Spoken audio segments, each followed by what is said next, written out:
Hey Authority Hackers, welcome to this week's podcast episode. In today's episode, we are going to be talking about AI again, but this time we've actually collected some data. If you are on our email list, you know that we've surveyed 3,812 digital marketers on how they use AI, what tools they use, how they use it, and what they use it for. And in today's episode, Mark and I are going to be commenting the results and kind of going through them and show you the most interesting bits, including some stuff we may not have shared in the blog post. We're also going to be showing how we use AI personally, and I'm going to be sharing the workflow that I use and I teach inside Authority Hacker Pro to create EEAT rich AI content. I know it sounds surprising, but it's definitely possible with the right process. And if you actually want to have access to this process and the rest of Authority Hacker Pro, you literally have 24 hours left at the time at which we're releasing this podcast to join in, because that's when we're closing the enrollment for the course for a long time. Usually we only open Authority Hacker Pro once or twice a year, and it's open right now. So if you want to learn more and if you don't want to miss the end of this launch, go on authorityhacker.com/pro and you get all the information on pretty much our flagship and most advanced course and community. But for now, let's jump into the episode. Let's get started.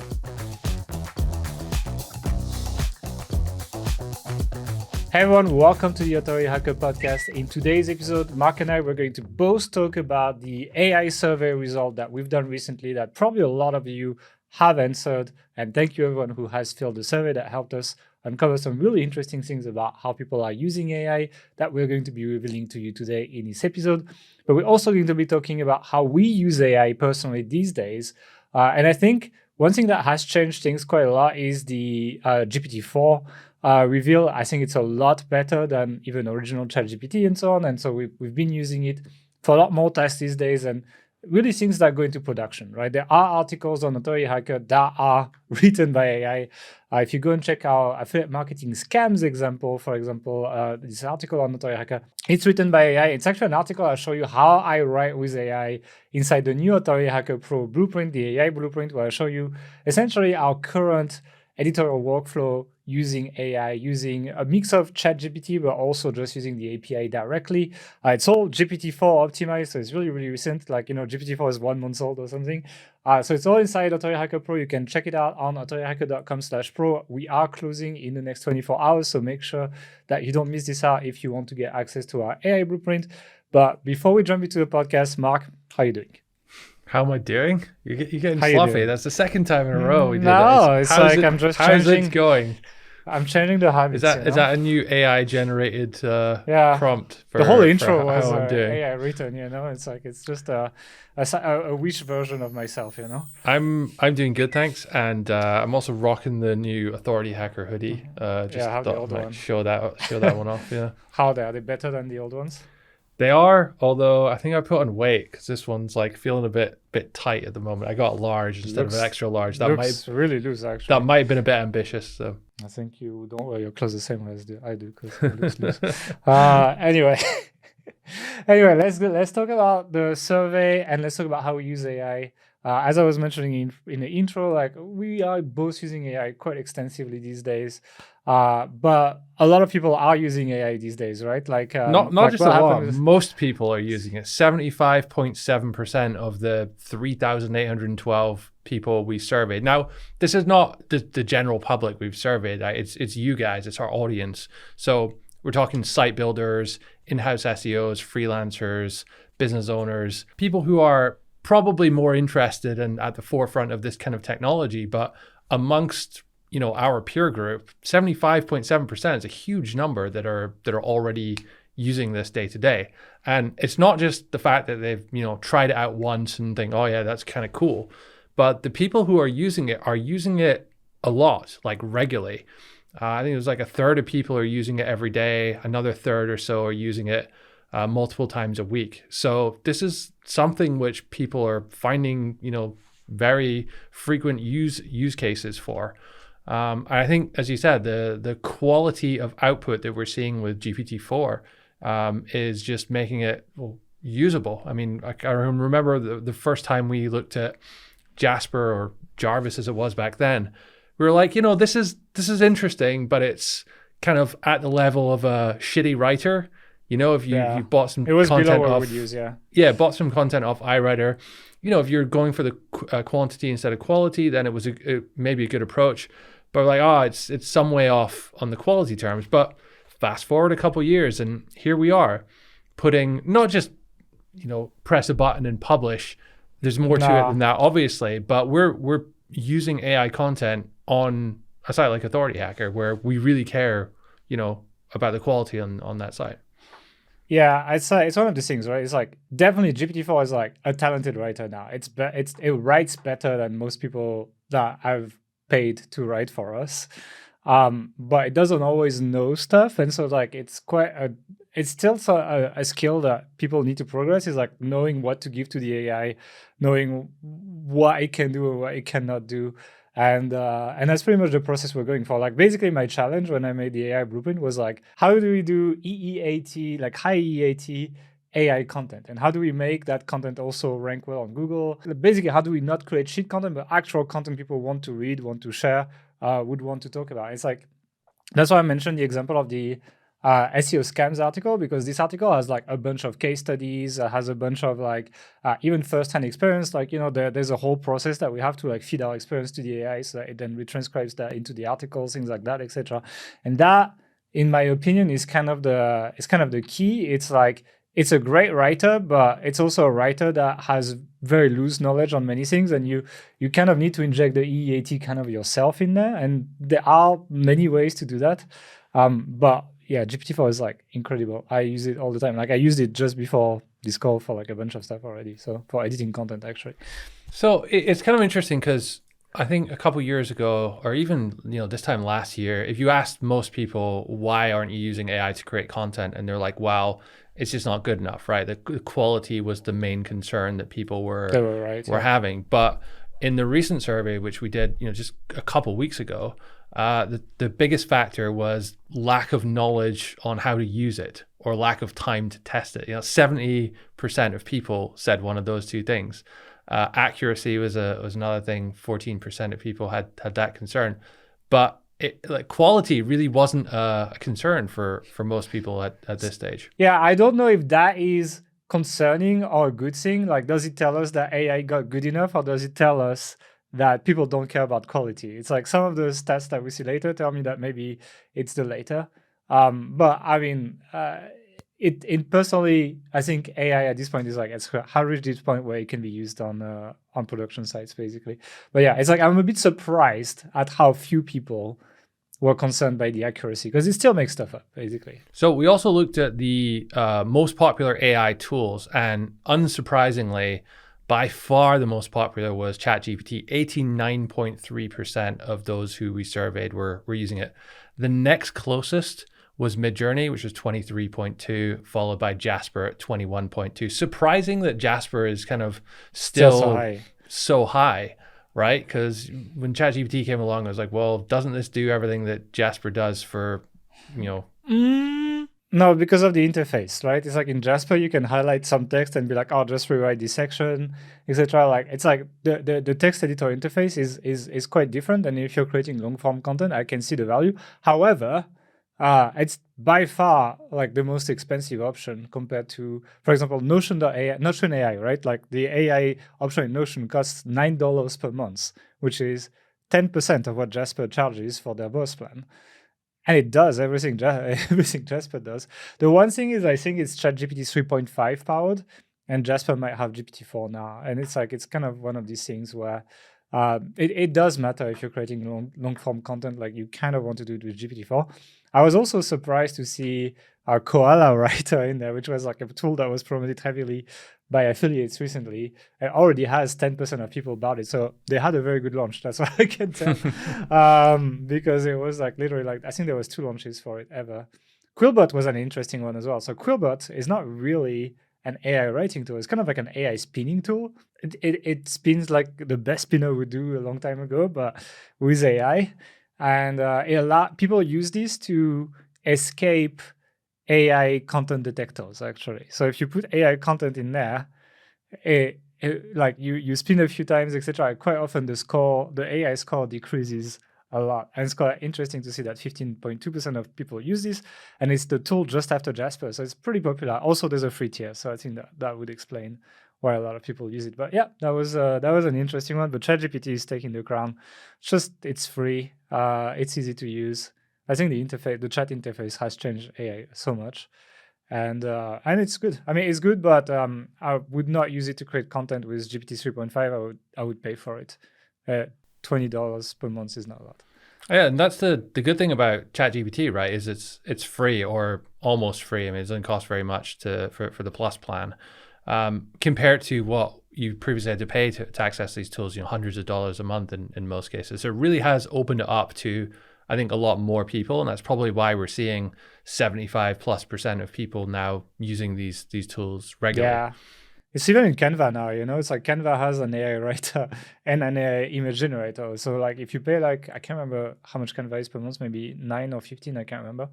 You can get access to all these APIs as well. Again, it's 3.5, so not 4, but still decent. Yeah, Microsoft Office as well. So they're building it inside that. When they have that, I'm switching back to Microsoft Word actually.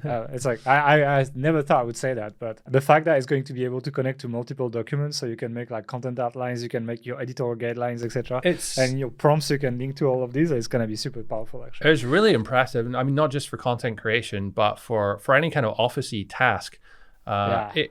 Because it connects to your OneDrive as well, and it can kind of identify all the photos you have. You can give it a prompt, for example, make a presentation for my kid's birthday or something like that, and it'll find all the photos of you and your family, and it'll make a presentation in PowerPoint for you in an instant. It's not just that. It's like you can download your analytics data in Microsoft Excel and tell it what's my best page, or what page makes the most sales, or things it's just gonna go through that, do the analysis, and just give you some in-depth analysis of your analytics data or whatever. It's gonna do all this crazy stuff, which is insane actually. You won't ever have to learn how to type in an Excel formula again, because you just tell it what you want it to do. It's like for me it's great because I'm not very good at Excel, to be frank.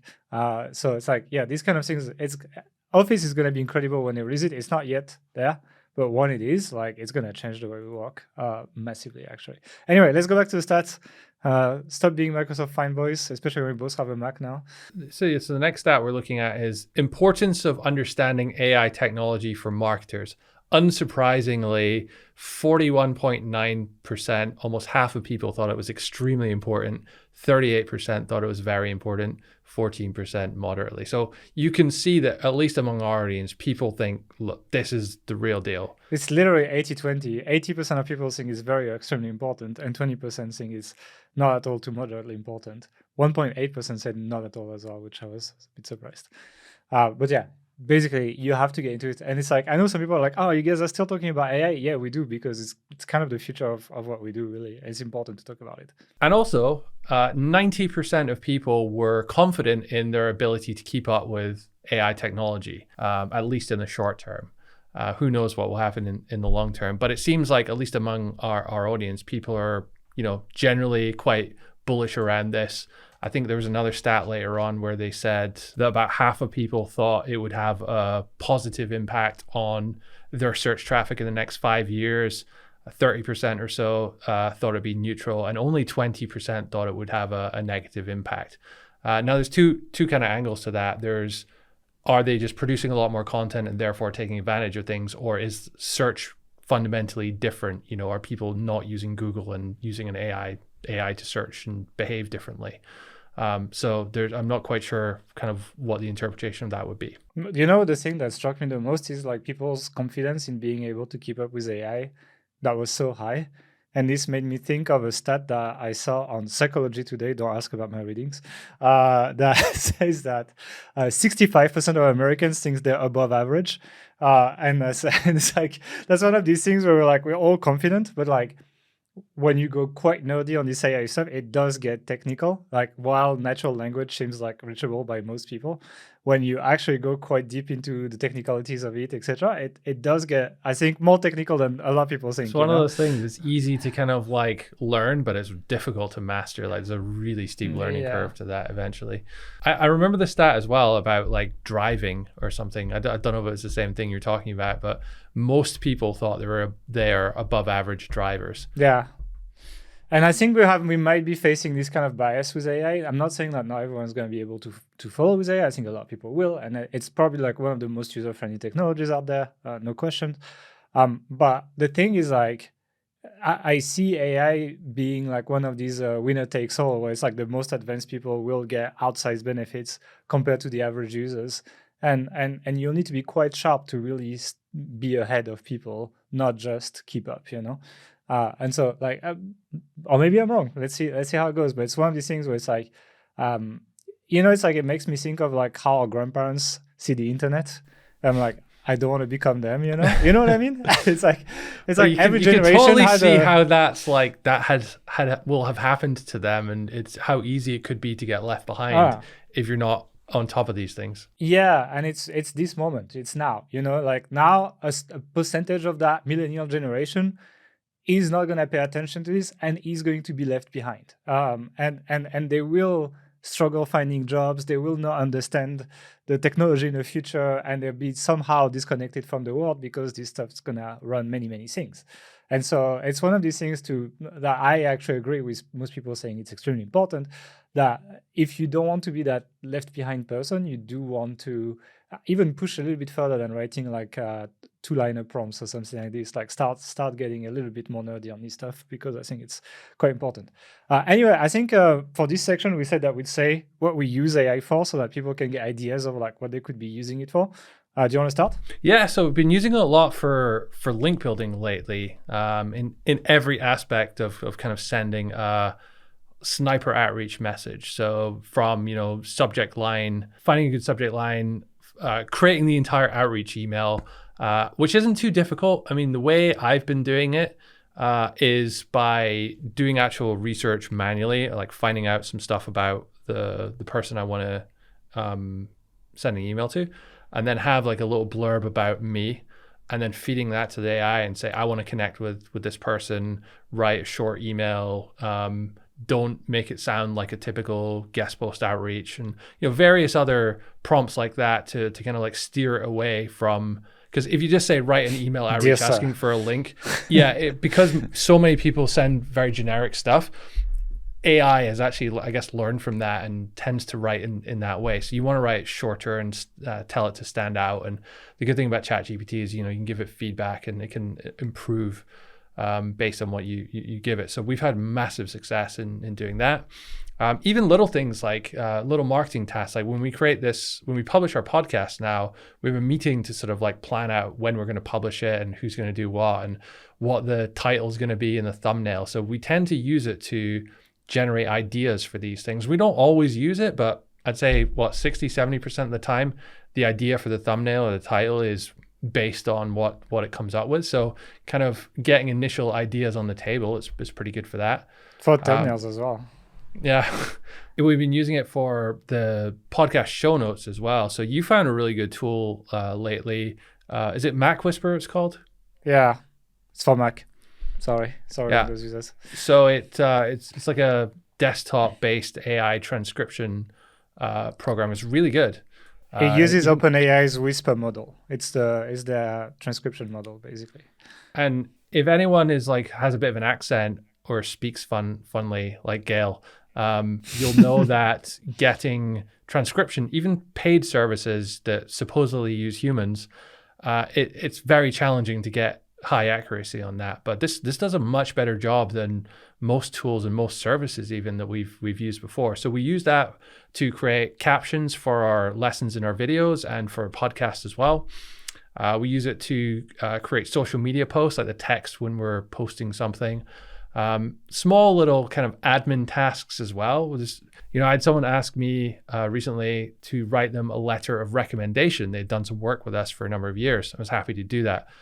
So we asked AI to write the letter and just sort of explained who the person was and what generally we want to say. And it wrote this amazing letter, all formatted correctly. It was brilliant. Saved, 15 minutes there in doing that. Would you write the recommendation letter if you didn't have AI? That's the question. Because I would never do that. I mean, this person worked for us for a number of years, so I was more than Right. happy to do so. Yeah, so we used it for a recent AH Pro launch, which by the way finishes I think tonight as this goes out, midnight Pacific. So if you want to get in, authorityhacker.com/pro. But we had to create a number of ads or like creatives for Facebook ads, for Google ads. So we used it to come up with different angles. I'd say maybe like 75% weren't good, but it can generate as many ideas as you want. And the 25%, it's a really good place to start from. I'd say if you want to run a complete ad campaign based on GPT, I wouldn't know how to do that quite yet. But certainly for getting unstuck or getting that initial idea, it's been really helpful. Yeah, I think I use it in more cases. I use more tools. You use mostly ChatGPT plus. I use Bing also. The reason I use Bing is because it's connected to the web, and there are plugins coming to ChatGPT where it's going to be able to connect to the web, but it's not available to most people. Like very few people have access to this. And Bing is GPT-4 powered, so if you don't have access yet to the API, and if you don't want to pay for ChatGPT plus, if you use the creative mode or the precise mode on Bing, then this is GPT-4 powered. If you use the balanced mode, it's GPT 3.5 powered. Now, the limit of Bing is that they limit your prompt to 2,000 characters, which is low. However, I actually found a hack recently that you can do. You can right-click on the prompt box, and then when you actually inspect it in Chrome, you're going to have your sidebar open with the source code of the page. And there's a thing that's called max length equal 2,000. You can actually change that number to like 20,000. And now you have the context size that you would get in ChatGPT Plus for free using Bing. So until they patch this, guys, feel free to use that. And you get a free unhinged GPT-4 with internet access using Bing. The only limitation is that you can do only 20 back and forth, but that's usually enough and it works pretty well. So I use it for a bunch of stuff I'm going to tell you in a second, actually. And the last thing that I use is GPT for Sheets and Docs, which is basically a way to pull GPT-4's API inside Google Docs. And that's what we use to draft content when we actually create content for our blogs. Now, what do I use AI for? I use it for content outlining. I use Bing for that so that it can actually analyze my competitors' pages and create outlines based on a bunch of the stuff they wrote and some other stuff. Like I give the full prompts on Authority Hacker Pro in the new AI blueprint. Obviously, we're selling it now, so I'm not going to give the full prompt, but if you want to experiment with that, that works pretty well. Brainstorming, obviously, any writing tasks. I would say 50% of all the words I produce now are AI written. I actually also use it for formatting content quite often. So like I actually make it like rework the content so it's more readable, like make some fancy formatted bullet lists, things like that, etc. I use it to edit. So I don't just make it write, I make it edit as well. And it's like, there's a system prompt in the GPT API now that allows you to give a personality to the AI, right? So it's like you can tell it, hey, you're an editor, hey, you're a writer, hey, you're that. I make it be the writer on one side and I make it be the editor on the other side, and they give feedback to each other and they basically like improve the content, which works pretty well. I actually use it to write my workouts. Like all my workouts recently have been written by ChatGPT based on my all my specs. Basically, I wrote like a huge prompt with like everything I want, etc. Like I want supersets, but I don't want to use two machines at the same time. I want the supersets to be like working different muscle groups, etc. Like all the stuff. I want my split to be this. I don't want to do this exercise. I have this problem at my shoulder. I have this and this and this, and it did perfect. And then after each workout, it interviews me, and then I answered the questions based on it was like, oh, how was this exercise? How did you do, etc. And it edits the workout based on what I said during the interview, for example. And I actually make it write code as well. So I make it write like these bookmarklets, for example, for Chrome, or I make it write CSS for our sites, for example. Bing, awesome for that, because Bing can go and crawl your web page, read the CSS, and then write the extra CSS you need for that page based on like the classes, etc. So like I use it for that. So yeah, that's the main things I use for. And I mean, one of the main things right now that we're working on quite a lot with the editorial team is the content outlining, writing, and editing. And it's taking on these three roles pretty well. It's not a full automated process. Like basically the process is like I scrape the top headlines of some of our competitors.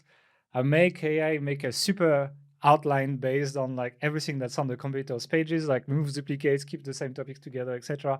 Then I have a very big prompt telling me exactly how to augment this outline with online research, competitors' pages, etc. Makes like sometimes the outline is like 2,000 words, when it's finished. It's like just the outline.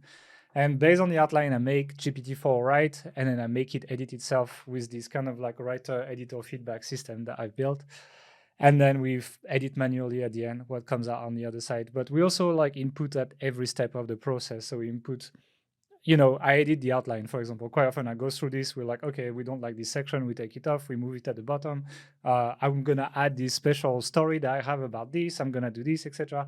Just so we can add some EEAT on top. Yeah, then it interviews you and it basically writes as you, basically impersonates you when it writes. And all the writer and all the person that has expertise. And if they have been editing the outline, then it will include their stories, their experience, etc. in the writing. And that's how the content is not so boring and generic like most people create AI content, basically. So yeah, that's an example of like how we do this. Just looking then at the next part, which is the sort of what other people that we surveyed said were the most popular uses of AI, not really too surprising to see that 85.1% of people are using it to write articles, to create content that way. And half of people are using it for copywriting. Presume that's, sales pages, ad copy, things like that. Interestingly, 37.5% are using it for keyword research. I don't know if that's which I don't get, yeah. The entire keyword research process. I don't really think that's possible at the moment to do that. But certainly, if you ask AI for some keywords, like it can help you generate, kind of seed ideas that you can go and use whatever tool to kind of like develop further. So maybe in that context. Social media posts, 34.7%. This thing is really good for that. In fact, probably better than certainly you or I would create most social media posts with. I disagree. Sometimes it lacks a bit, like if you don't give it a special angle, you want to tackle something and etc. It's not like, it's a bit generic sometimes. Like it's actually not my favorite. It's not my favorite for social. Social you need to be unexpected, I noticed that with link building email outreach as well. Like it's very generic in what it gives you, like kind of expect what you would expect from that type of content. It tries to give you that. But I also found it's very, very good if you're just like, I want this to stand out and not sound like a typical whatever it is you're trying to do. It does a really good job of doing that as well. Yeah. If you give it, like I always explain, when I explain AI to people, I'm like, you're the movie director, right? You have your actors and they don't know what they need to do. You need to instruct them what to do. They're great actors. They can act exactly how you want if you describe exactly what you need to them. But if you're unable to do that, you get the most boring shit movie that nobody's going to want to watch. And so AI is that. And so you need to have that creative direction when you want to create something original with it. And the problem with most people creating content with AI is not that AI is not capable enough, is that they have no idea what they actually want and know that creative direction with where they want to take the content. They're just like, I want content that ranks high. And it's like, that's not good enough. You need to actually think about how you will stand out. And you can brainstorm ways to stand out with the AI, but you do need to make that conscious decision and explain it very clearly in your prompt. Then AI will do a really good job at following that. And I think that's usually the difference between someone who's good at using AI and creates actual quality stuff, someone who's not so good at using AI and creates the most generic content. I think that's also a bit of a danger for anyone who's, brand new to the industry and is, maybe not written any content themselves, going straight into AI. If you're not really sure about what it is you're trying to create at the end, it's quite hard to be that director and get something good. The same as it is, if you a few years ago, before AI, you would just hire a writer on day one and say, "Oh, go write me some content." It tended not to work out so well until you kind of did it a little bit yourself and understood things yourself. So I think there's probably a similar dynamic going on there with AI. And that's why it's the danger, right? People who take the authority side system, for example, like the danger is like they want to create content with AI as soon as possible because everyone else is doing it and it's trendy and it sounds a lot less work. But you need that ability to create a direction, to create a voice with what you want, etc. So that's why, for example, in the AI blueprint, again, I've created a prompt that interviews you and then will write editorial guidelines for when AI writes for you so that it actually knows what to do and has some of that creative direction. Then you need to find an angle per article usually, but like finding a voice that like sounds authentic and doesn't sound like shit, not just generic content, because people are tired of generic content, right? Yep. Why do people put so many Reddits at the end of their search queries, etc.? Like people hate SEO content. And it's like, there's no way Google is not going to look to reduce generic content results eventually, given how much people hate it. So it's like, it maybe it doesn't change much today in terms of ranking, but like usually staying away from what people hate is a good recipe to avoid trouble in the future. And we might talk about this in a year or two, you know, when Google has changed things up. But like when I keep reading articles about this and how people hate SEO articles that are just generic stuff, I try to put that in my process, even if there's no tangible benefit from an algorithm point of view yet. Bringing things back to the present, and this is, I guess, one of the most surprising or shocking stats that we sort of discovered here is that, well, I mean, we asked people, is AI content as good as humans? Like, which is better? What do you think? And a third of people said AI content's better than human content. Another third said it's about the same. And another third said it's not as good. Now, you touched on a good point earlier. People have different quality standards and expectations, so that's going to change this a lot. But the fact that 2/3 of people didn't say it was worse, I think if you run this survey a year or two ago, it would have been heavily skewed, and most people would have thought it was AI content was worse than human content. But it seems like the game has really changed here, and we're in a new era as far as the quality of AI content goes. And I think GPT-4 has proven it's kind of noticeably better in stringing words together than GPT-3 was, or 3.5. Yeah, I think it's clearer than most people as well. Like it's like it gets its point across, and you understand very easily what it means. It's good at untangling stuff. Like especially when I make it play as an editor, I see it quite a lot. Like I make it edit a lot of like my past content, for example. And it does a pretty good job at that.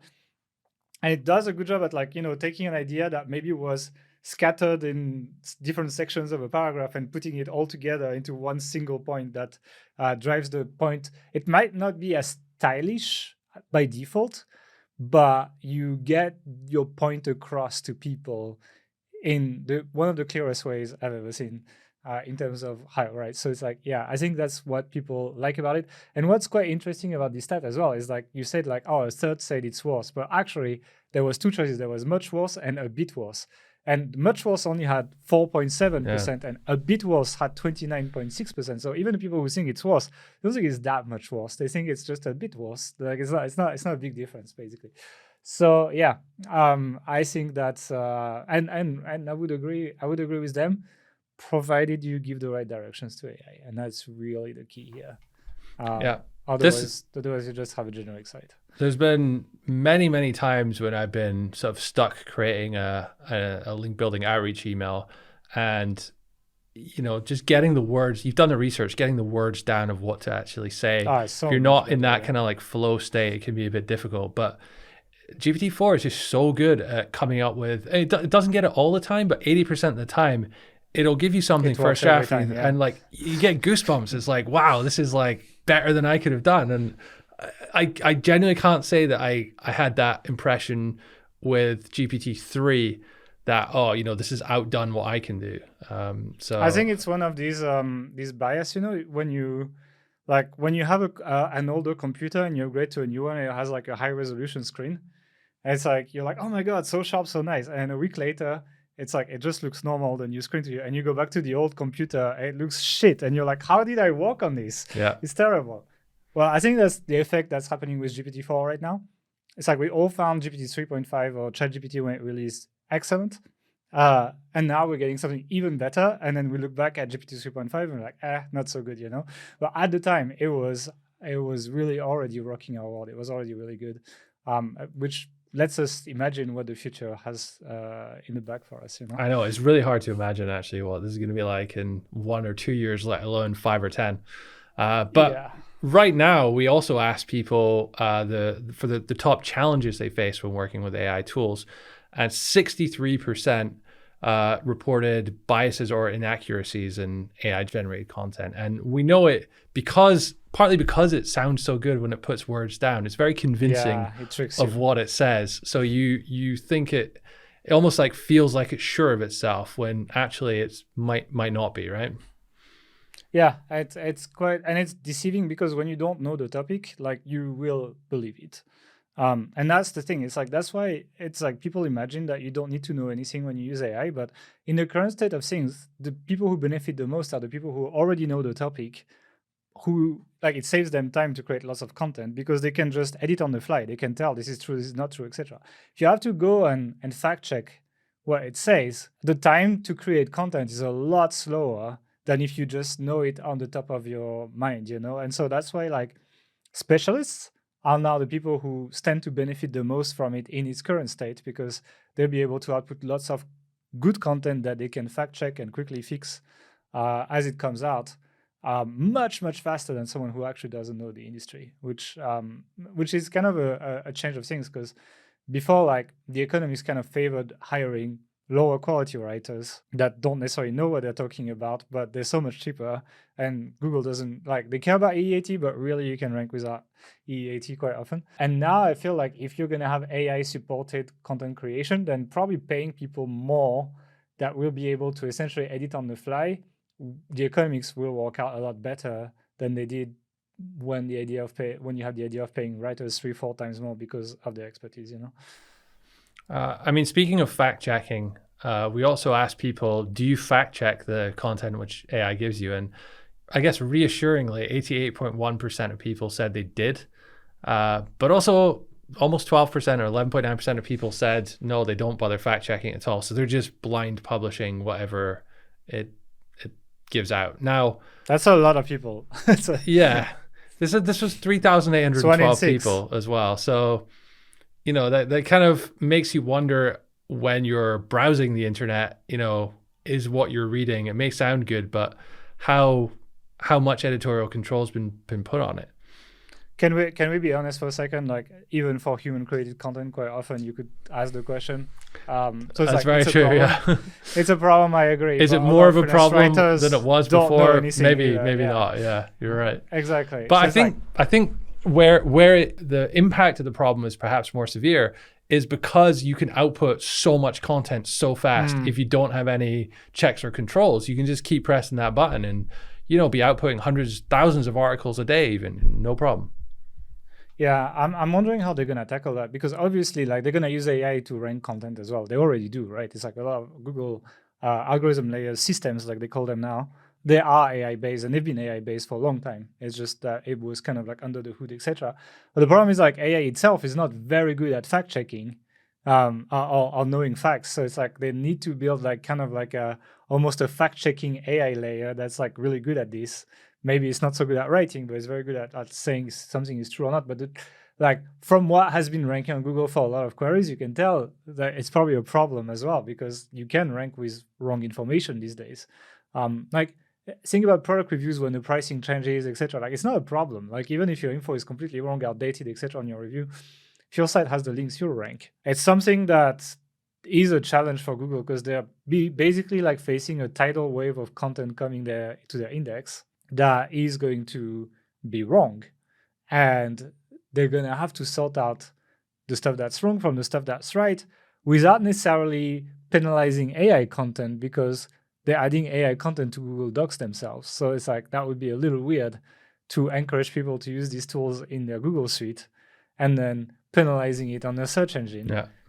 So it's like, I don't think the fact that the content is created by AI needs to be the factor. It's just the lack of factual accuracy that needs to be penalized. And that's going to be a tricky one to balance as the dominant search engine today, basically. Of course, this is not just a problem for Google. This is also a problem for individuals, for people, because we also asked people whether they suspected that they had been given AI content by a service provider and it not being disclosed. And 54.9% of people said yes, they did suspect that had occurred. So it kind of... you planted that seed in people's heads when you asked the question? Like, do you think some people like never ask themselves and then they see this and like, oh, maybe? I mean, possibly, yeah. But I mean, what can you do? Like, it's a straightforward question. Like, do you have that suspicion or not? 54.9% said yes. 45.1% said no. If you're a freelancer, would you use AI now? That's the question. 100%, yeah. I mean, exactly. it's. I mean, you just get left behind if you didn't. We're in this kind of really interesting stage, right, where the expectation is, and the payment sort of levels, the pricing is still based on more or less on kind human of writing, it's human writing, right? So and that will change soon, I think. But there's a very short window of time where you can, if you're a content agency or a content writer, freelance writer, start outputting loads of content, work for loads of clients. If you find those that don't really care so much about quality and just want the throughput, then you can charge human prices, but be outputting a lot more, so just make a lot more money. So the incentive is for people to do that, right? And even more legit companies who are aiming for the higher end of the market, if they're not starting to test it out and explore ways to improve the speed of their process, then their competitors will be, and then they'll start doing more work than them or undercut them or whatever. So you have to be in this game if you want to stay competitive. Finally, something that doesn't increase in price, right? It's like it's kind of a relief these days.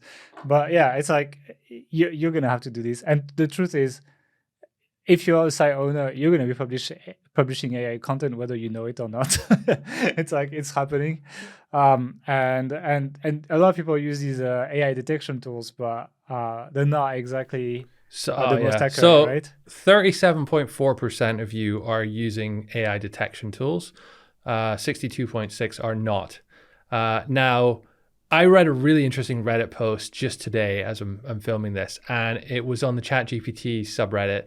A student, like a high school student, had been falsely accused, according to them, of using AI to write an essay when they claimed that they hadn't. So the teacher had some kind of AI detection tool. And a lot of people were saying this bullshit, this was kind of rubbish. And to prove that this was rubbish, they took the US Constitution, which was written in 1787 originally. So, quite a bit before AI was around. And what GPT version was that? They put that through the detector, and it got a 94.79% chance of being written by AI. So I know it's an anecdotal number, but OpenAI's own blog post on their AI classifier, which is the underlying technology to identify whether something's written by AI or not, only correctly identifies 26% of AI written content as likely written by AI, and 9% of results are false positives. So if you're trying to make any kind of, in some cases, quite serious decision, if you're going to accuse someone of something based on something this inaccurate, I think it's going to be a recipe for disaster, basically. And there's going to be all sorts of issues. Are we going to have students now having to, use fraps of them writing the essay so they can see it's written? Fraps? Really? That's fucking old. But like, not only that, but like, what made me laugh as well is on the Reddit thread, people were like, oh, like all the conspiracy theory subreddits are gonna go crazy over the US Constitution being written by ChatGPT or something. it's like that made me laugh quite a bit. But yeah, in general, like if it's coming to Microsoft Word, if it's coming to Google Docs, like good fucking luck getting rid of people using this. It's just gonna be like a calculator, It's like, I think this is the calculator of words, where it's like same as a calculator, you can make stupid operations on it. It's like it does it in a very powerful way, but if you just put nonsense stuff, it doesn't really help you much. But if you actually input the right stuff, you get something that's very useful. You can do your finances, you can do all of that, etc. And it's like, it's not considered cheating if you use a calculator. It's just considered using a calculator. And I think we need to change that. I guess skill or kind of academicness, that's not even a word, of mathematics became less about being able to add and subtract and multiply, and more about kind of, okay, well, we can do that really easily. What more complex things can we do, and what kind of different theories can we discuss and whatnot. So And the same is going to happen with content, yeah. Exactly. So, ChatGPT may be able to produce a really good essay reviewing a book that you had to read in your English class, but the discussion of what it produced and the kind of the pros and cons of the different arguments can still be discussed in a more kind of human way, if it were. It's not only that. It's like, think about it. Like ChatGPT is not just writing articles, or like GPT-4, etc. It can't just write articles. Like you can start building interactive calculators within your content. You can start building like better web experiences using this for regular content, if you actually like learn how to do this. And so that's going to be the game now. It's going to be like, well, maybe it's not just putting a bunch of words on a page and like a random stock photo, but actually when I talk about, is it better to buy or rent, maybe I can build a full calculator on my thing, and then maybe I can make an interactive graphic and I can do all these things. So the game's going to be like, well, if writing the content is not really the roadblock and where you spend most of your time, where else can you add production value to your content? And it's something that I explain. Like a lot of people are like, oh my God, then we can spam all this content, etc. I'm like, no, if a query has commercial value, if there's money to be made for ranking on Google for this keyword, and quite often tens of thousands of dollars, hundreds of thousands of dollars for the biggest queries, there's no way companies are just going to put a prompt in ChatGPT and just copy paste the content and rank with that. That's just the absolute bare minimum. Now you're going to have to find other ways to level up your content production and deliver an experience that's maybe a little bit less boring than reading an article, and use it for coding things like you would use a calculator to make a complex demonstration, for example. And so that's really where the game's going, where we're going to be building cooler, more unique things for each page rather than just copy pasting a bunch of paragraphs and images, basically. So I think that's where it opens up, basically. But there's no way people will not want to spend money and add value on these queries, because people will still compete for this limited traffic, and whatever platform you use, whether it's a chatbot or a search engine or whatever, will want to surface the most useful content, and the most useful content is probably not going to be a bunch of words and a bunch of images. Yeah, it kind of reminds me of, well, not that I was really alive then, but when computers came around and, the sort of typewriter went away, technology advanced, right? And we were like, well, is this going to get rid of all human jobs? And people were like, yeah, well, actually, the internet and computers end up creating many more jobs than it got rid of. AI may do the same, or it may take over everything and humans will have absolutely nothing to do. I think perhaps eventually that may be the case. Interestingly, we actually asked people about which jobs would be at risk in the survey, and found that 81.6% thought content writers' jobs were the highest at risk. Email marketers, social media managers, graphic designers were also up there. SEO specialists, 27% of people thought that might be at risk. But interestingly, only 8.1% of people that we surveyed were concerned about AI replacing them in their own jobs. So is it another case of like most people think they're above average? Possibly. I don't know. I mean, we'll have to wait and see, I guess. Yeah, we'll see you in 10 years. One stat that interested me, though, is the disclosure of AI content, right? So we asked people, should companies be obliged to reveal the use of AI content? To which 40.5% of people said yes, 23.5% of people said no, and 36% said not sure. So most people agree with that disclosure, but still, I think this is the oblige that kind of like made people feel uneasy on this one, where they're like, should you be obligated to do anything on your site? Fair enough. And after that, we ask, would you disclose AI content when you use it for your web marketing effort? And I was quite surprised to see that 71% of people said yes. Now, I'm suspecting that people answer that because they kind of trapped themselves from the previous answer. And we ended up with like some kind of like ethical dilemma on like, yeah, people wanted to stay congruent within the answers of the survey. Yeah. I do wish we spaced these out. Actually, that's kind of one of my regrets on these. But yeah, people do actually think that they would be fine disclosing AI, that they use AI for most of them, for 7 out of 10 people.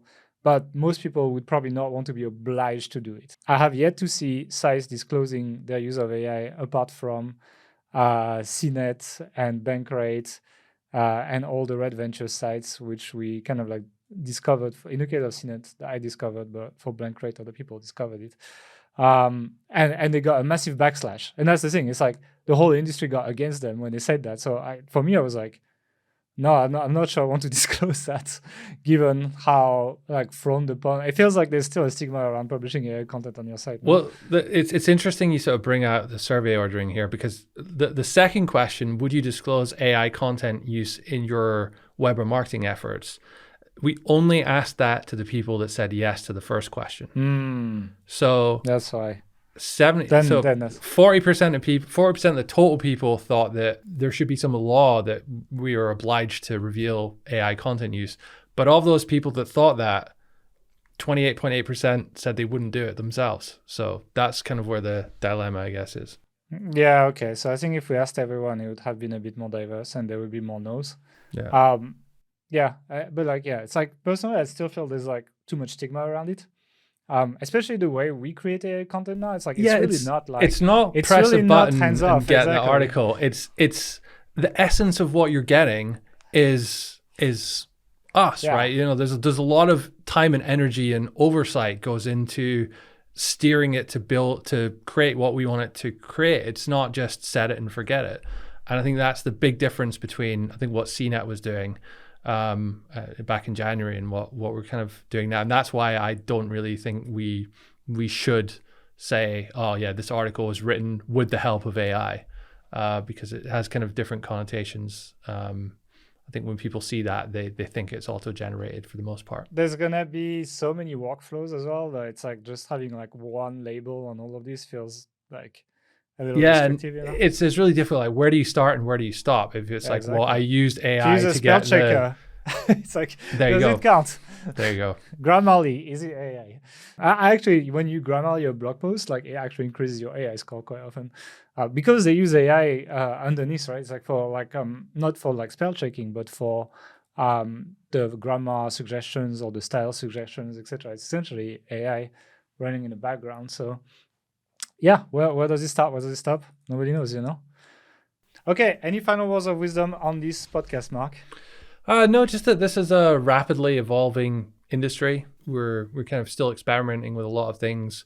The stuff which we have discovered, which works, which we're using, is already in Authority Hacker Pro. So just remind everyone that that's currently on sale. We only open that up twice a year, once or twice a year, and this time it closes midnight tonight on the day this podcast goes out. So that's Monday, the 24th of April, 2023. So if you want to join, I would suggest doing now. Otherwise, waiting till later in this year or sometime next year. Oh, next year, yeah. Okay, cool. Well, yeah, go and check it out. authorityhacker.com/pro. We are closing soon. Thank you guys for listening. If you enjoyed this podcast, don't forget to subscribe, like, drop us a comment, tell us if you want us to talk more about AI or less about AI. We love AI. We want to talk more about AI. Let us talk about AI. Thank you very much. See you next time.